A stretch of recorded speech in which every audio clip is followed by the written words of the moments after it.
So hello হে everyone, তোমরা সব কেমন আছো? নিশ্চয়ই ভালো আছো। তো আমরা আজকে করতে চলেছি কাঁচা তেঁতুল বাটা।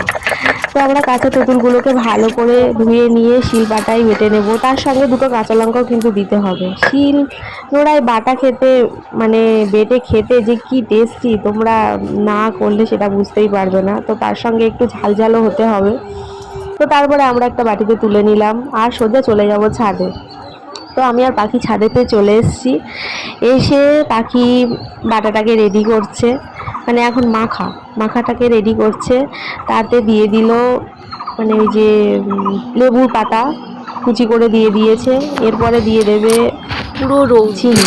তো দেখো ছাদে কি পরিমাণ রৌদ্র, এই রৌদ্রের মধ্যে বসে আমাদের যে কি মানে ধৈর্য সেটা কি বলবো। আর এই রৌদ্রের মধ্যে বসে আমরা এখন মাখা খেতে এসেছি, ভাবো তোমরা একবার।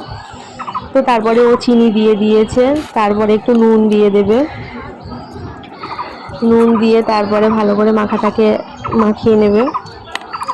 আর আমি ফোনটা ধরে বসে আছি, তা ও সে ভুলে গেছিলো, আবার জলজিরা আনতে গিয়েছিল, জলজিরা এনে দিয়ে দিল।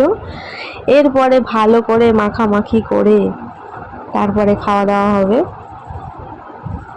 আর আমি ফোন ধরে শুধু রেখেছি জাস্ট আর ও কেমন কথা হয়েছে বলছিল আমার সঙ্গে মাখাটা অনেক মজার। অসাম তো সেগুলোকে বলে বোঝা। সাউন্ডটা ভালো আসেনি বলে ওই জন্য আমি আবার সাউন্ড অ্যাড করলাম।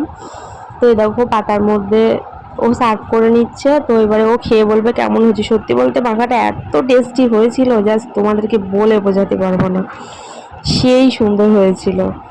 তো তো খেয়ে খুব ভালো বলছিল, আমার তো দারুণ লেগেছে। তো তোমরা লাইক কমেন্ট শেয়ার করো। টাটা বন্ধুরা, বাই।